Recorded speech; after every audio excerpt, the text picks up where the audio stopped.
여러분, 우리는 어릴 때부터 이렇게 배워왔습니다. 착하게 살아야 한다. 착한 아이가 좋은 아이다. 학교에서도, 집에서도, 사회에서도 착함은 언제나 중요한 미덕처럼 강조되었습니다. 그런데 정말 그럴까요? 착하게만 살면 우리는 행복할 수 있을까요? 현대 사회를 살펴봅시다.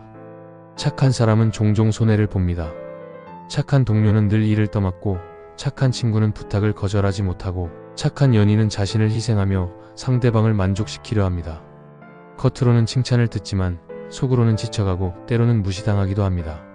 이런 상황에서 사람들은 종종 냉소적으로 말합니다. 착하게만 굴면 바보 된다. 세상은 착한 사람만 챙겨주지 않는다. 그렇다면 진리는 무엇일까요? 아리스토텔레스는 인간의 삶에서 행복, 곧 에우다이모니아를 최고의 목표로 보았습니다. 그렇다면 착함은 이 행복과 어떤 관계를 맺고 있을까요? 착하게만 살면 행복에 이를 수 있을까요? 아니면 다른 것이 더 필요할까요? 오늘 이 시간을 통해 아리스토텔레스의 철학과 현대의 삶을 연결해 착함의 진짜 의미와 행복으로 가는 길을 함께 고민해 보겠습니다. 착하게만 살면 정말 행복할 수 있는지, 아니면 그 너머에 다른 조건이 있는지를 말이지요. 아리스토텔레스는 인간의 삶의 목적을 행복이라고 보았습니다. 그는 행복을 단순히 즐거움이나 쾌락으로 보지 않았습니다. 행복은 순간적인 기쁨이 아니라 인생 전체를 아우르는 충만한 상태, 인간으로서의 목적을 다한 상태였습니다. 그렇다면 행복에 도달하기 위해 무엇이 필요할까요? 아리스토텔레스는 덕을 강조했습니다. 덕이란 단순히 착한 마음을 가지는 것이 아니라 올바른 행동을 선택하고 그것을 습관화하는 힘입니다. 그가 말한 주요 덕목은 지혜, 절제, 용기, 정의입니다. 이 네 가지가 균형을 이루어야만 인간은 올바른 삶을 살 수 있고 그 과정에서 행복에 가까워질 수 있습니다. 그렇다면 착함은 어디에 속할까요?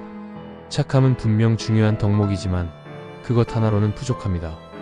왜냐하면 착하기만 하면 용기를 잃고 정의를 세우지 못하며 때로는 불의에 침묵하게 되기 때문입니다. 현대 심리학에서도 이와 비슷한 개념을 이야기합니다.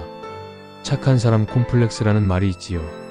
항상 남을 먼저 배려하고 거절하지 못하고 자기 욕구를 뒤로 미루는 사람들입니다.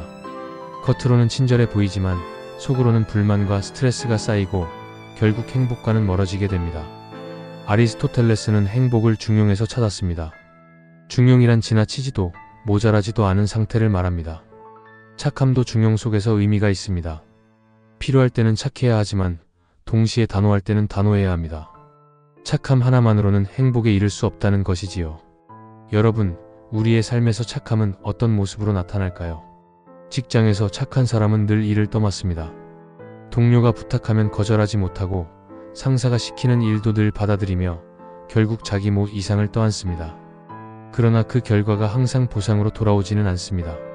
오히려 저 사람은 해도 불평하지 않아라는 인식이 생기며 더 많은 부담을 지게 됩니다. 착하게만 산 결과는 종종 불행과 피로로 이어집니다. 연애와 결혼에서도 마찬가지입니다. 상대를 위해 늘 희생하는 연인은 처음에는 고마움을 받지만 시간이 지날수록 당연하게 여겨집니다. 한쪽만 착하기만 한 관계는 결국 균형을 잃고 깨지기 쉽습니다. 가족 관계에서도 이런 일이 일어납니다. 착한 자녀는 늘 부모의 기대를 충족시키려 애쓰지만 정작 자신의 꿈과 욕구는 뒤로 밀려납니다. 결국 성인이 되어 불만과 상처로 남게 되지요. 이처럼 착함만으로는 관계도 행복도 지켜내기 어렵습니다. 왜냐하면 착하기만 하면 자기 자신을 지키지 못하기 때문입니다. 아리스토텔레스가 말한 중용은 바로 이런 삶의 균형을 찾으라는 지혜였습니다. 착함은 필요하지만 그것만으로는 부족합니다. 착함에 지혜가 더해져야 하고 용기가 더해져야 하며 절제가 동반되어야 합니다. 그럴 때만이 진짜 행복에 다가갈 수 있습니다. 그렇다면 어떻게 살아야 할까요? 착하기만 한 삶에서 벗어나 균형 잡힌 행복의 길로 나아가기 위해 몇 가지 방법을 제안합니다. 첫째, 거절할 줄 아는 연습을 하십시오. 거절은 이기적인 것이 아닙니다. 오히려 자기 자신을 존중하는 행위입니다.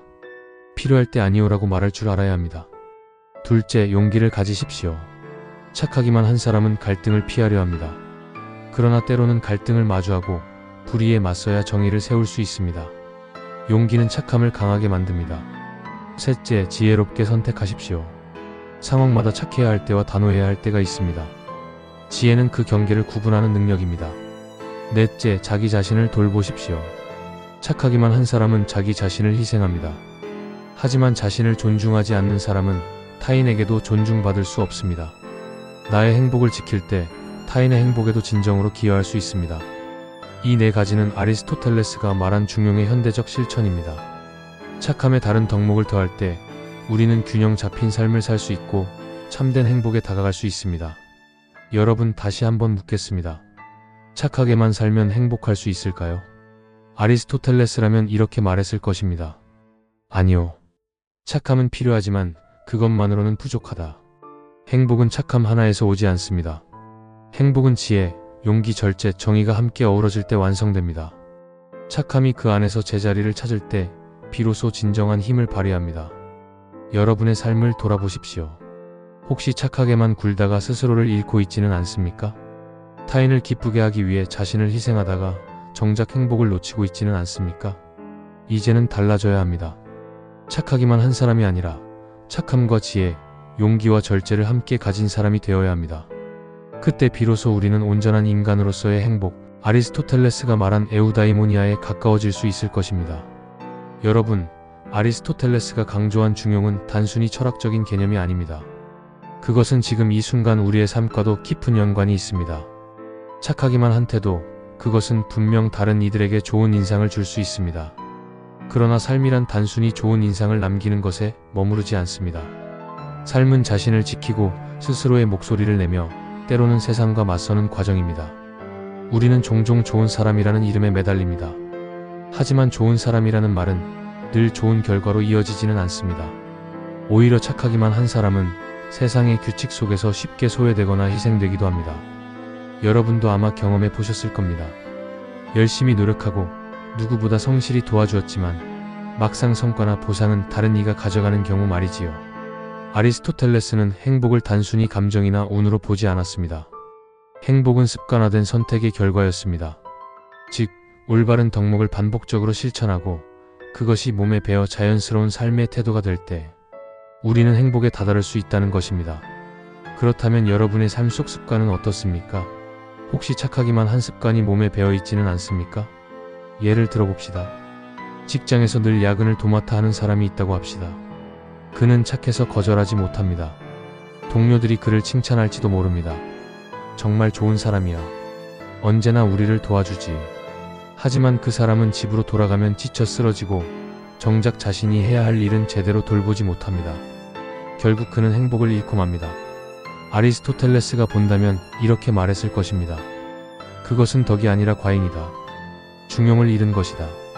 그렇다면 진정한 착함이란 무엇일까요? 그것은 단순히 네, 알겠습니다를 외치는 태도가 아닙니다. 진정한 착함이란 지혜와 용기를 바탕으로 자기 자신을 지키면서도 타인에게 선을 베푸는 것입니다. 다시 말해, 나와 타인의 삶이 함께 조화를 이루도록 돕는 태도이지요. 현대사회에서는 이러한 지혜로운 착함이 더욱 필요합니다. 경쟁이 치열하고 관계가 복잡하며 불확실성이 커진 시대에서 착하기만 한 사람은 살아남기 어렵습니다. 그러나 동시에 완전히 이기적인 사람도 결국 고립됩니다. 우리가 가야 할 길은 착함과 자기 보호의 균형, 곧 아리스토텔레스가 말한 중용입니다. 여러분, 아리스토텔레스는 인간을 사회적 동물이라고 정의했습니다. 우리는 혼자서는 살아갈 수 없습니다. 그렇기에 착함은 반드시 필요합니다. 그러나 사회적 동물인 인간이 자신의 자리와 가치를 지키기 위해서는 다른 덕목들도 함께해야 합니다.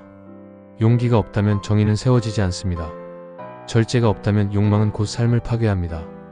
지혜가 없다면 우리는 올바른 순간을 놓치게 됩니다. 이것은 인간관계에서도 분명히 드러납니다. 착하기만 한 연인은 상대방의 욕구에 휘둘리며 자신의 목소리를 잃습니다. 결국 그 관계는 건강하지 못합니다. 반대로 착함 속에서도 스스로를 존중하고 때로는 단호하게 경계를 세우는 연인은 상대와의 관계에서 진정한 균형을 만들어냅니다. 그것이 오래가는 관계의 비밀이지요. 결국 질문은 이렇게 바뀝니다. 여러분은 지금 착하기만 한 사람입니까? 아니면 지혜롭고 용기 있는 착한 사람입니까? 여기서 대답은 단순히 철학적 사유를 넘어 우리의 삶 전체를 비추는 거울이 될 것입니다. 착하게만 살면 행복할까요? 아닙니다. 착함은 필요합니다. 그러나 그것만으로는 부족합니다. 아리스토텔레스의 철학이 우리에게 알려주는 것은 이것입니다. 착함은 덕의 한 조각일 뿐이다. 그것이 지혜와 용기, 절제와 정의와 함께할 때만 행복이라는 온전한 그림을 완성할 수 있다. 여러분, 이제 선택은 여러분의 몫입니다. 앞으로도 착하기만 한 삶을 살겠습니까? 아니면 착함을 넘어 균형 잡힌 덕목을 실천하는 삶을 살겠습니까? 행복의 열쇠는 분명 후자에 있습니다.